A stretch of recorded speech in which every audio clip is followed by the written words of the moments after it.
The baby's down, time to caffeinate and film some videos while she sleeps.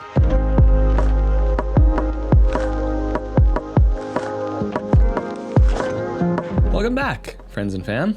My name's Graham from Greyhouse Visual, and I figured I'd hop on today rather than reviewing gear like I normally do, and throw my 3 best tips that I think can not only help filmmakers, maybe even some photographers as well. The first tip may sound cliche, and it may sound like it's a given, but know your fundamentals. We're hired to cover an event so that couples can look back on it and remember it, revisit the day, and pull the vibes from the day.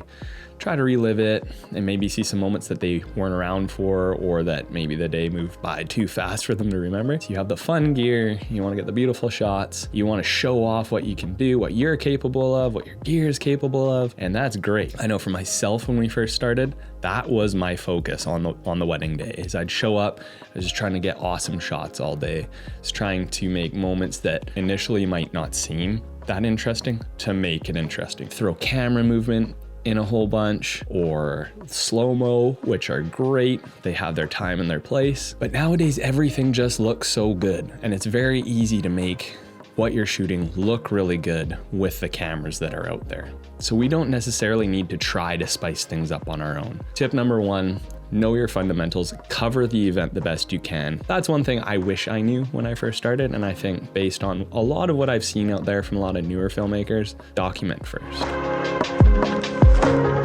That kind of segues into my second tip: shoot for the couple and not yourself. By shooting for the couple and not yourself, I don't mean letting the couple direct the day or shooting only something that they want and not shooting anything you want. Of course, that's why you're hired. You're hired to make a beautiful video.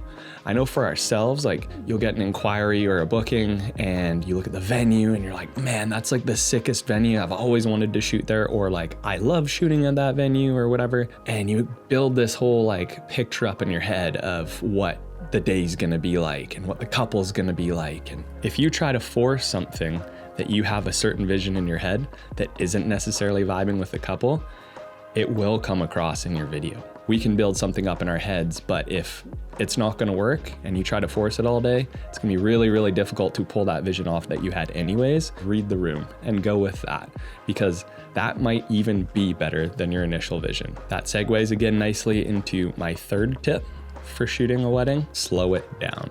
I don't mean go super slow and don't keep up. Weddings are the most fast-paced thing of all time. We have no control over the ceremony time or speeches. We're just there to cover it. By slow it down, I mean slowing it down the rest of the day.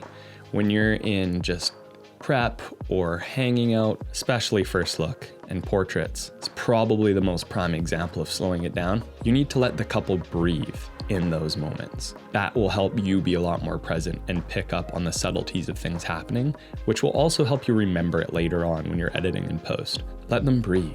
Too many times we notice that you get caught up, and especially if it's like a shorter photo time, you flick your camera into slow-mo to get some extra footage and you rush around and you just try to get as much as you can. I say you, but I mean me.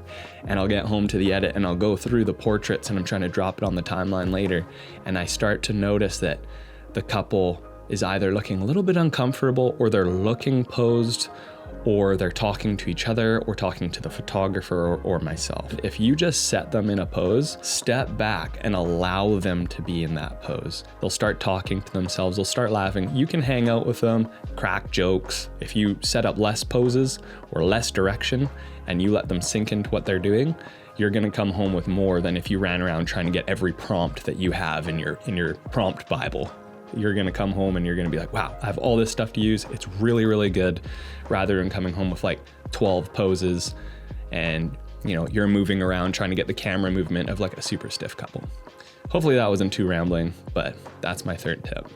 Comment below if these tips helped, or if you have any tips that you think we could use as well.